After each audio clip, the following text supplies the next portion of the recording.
Hello guys, welcome to my YouTube channel Komala Azmi Vlog. কি খবৰ আপোনালোকৰ? নিশ্চয় ভাল, আমিও ভালে আছো আপোনালোকৰ আশীৰ্বাদত। আজি এটা মাছৰ অন্য ৰেচিপি লৈ আহিছো আপোনালোকৰ মাজলৈ। ইয়াৰ কাৰণে মই মাছ লৈছো, সৰু মাছ। ইয়া তৰা মাছ হয়। নলবৰীয়া ভাষাত তুৰি মাছ বুলিও কয়। এয়া আছে শিঙৰা, এয়া পুঠি মাছ। আজি এইখিনি বনাম মই কিহেৰে সৈতে আলু। এটা আলু সৰু সৰুকৈ এনেদৰে কাটি লৈছো।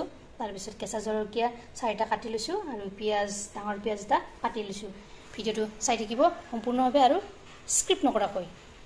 অলৰেডি কেৰাহীত মই তেল গৰম হ'বলৈ দি দিছো। তেলখিনি মোৰ গৰম হৈছে। এতিয়া মই পিয়াজখিনি দি দিছো।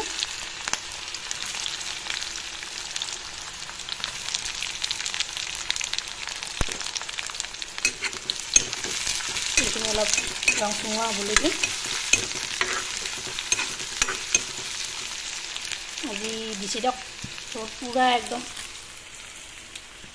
ফুল ভল্টেজ বা কিমান ৰ'দ দিছে। এতিয়া মোৰ সেই পুখুৰী হয়, এই পুখুৰীৰে মাছ। এয়া এইফালে ভাতো বনাইছোঁ এনেদৰে। মই আকৌ এনেদৰে বনাওঁ চচপেনত। কুকাৰৰ ভাত নবনাওঁ, এনেদৰে বনাওঁ।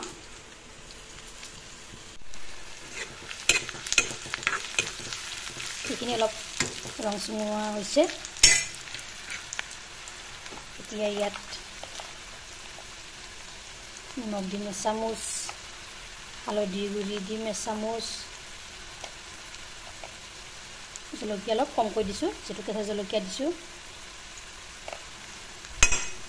এইখিনি অলপ লৰাই ল'ম।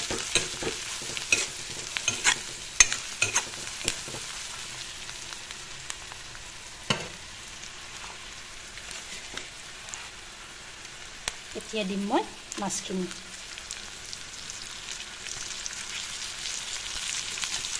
চিম্পলভাৱে বনাইছোঁ। অলপ কৰি লগাই দিম। অলপ ৰ'দৰ চাহ পৰিছে, যিহেতু খিৰিকীখন সন্মুখতে। এনেদৰে লগাই দিলোঁ। জিৰাখন মই দি থৈ দিম।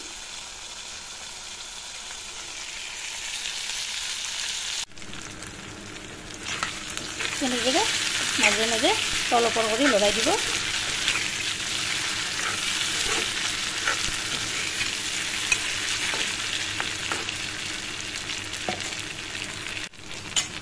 এতিয়া ইয়াত এখন ঢাকনি দি দিম।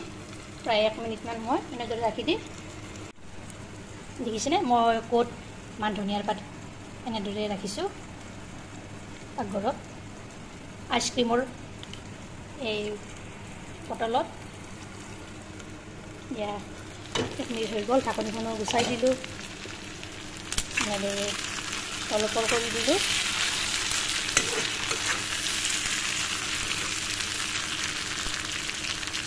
ইয়াতে এতিয়া অলপ পানী এড কৰি দিলোঁ।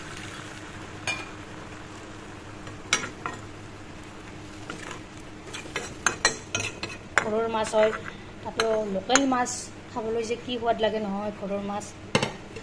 মোৰ ভিডিঅ'বিলাকত আপোনালোকে দেখাই পাইছে মই প্ৰায় ঘৰৰ বস্তুৱে ব্যৱহাৰ কৰোঁ।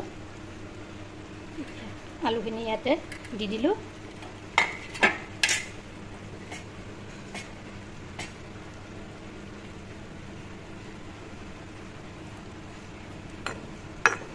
এনেদৰে ওপৰত থৈ দিলোঁ। তাৰপিছত ঢাকনিখন মাৰি দিম, মাৰি থৈ দিলোঁ।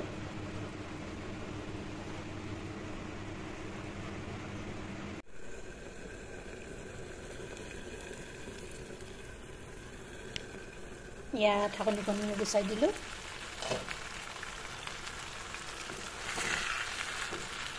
দেখিছেনে পানীখিনি নাইকিয়া হৈ গৈছে।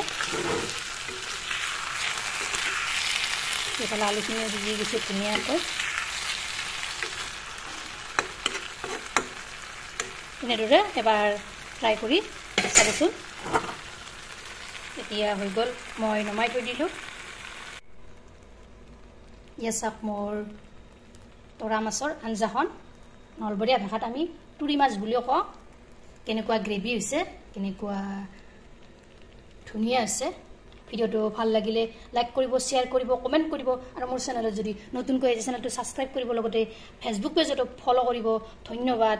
জয় আই অসম।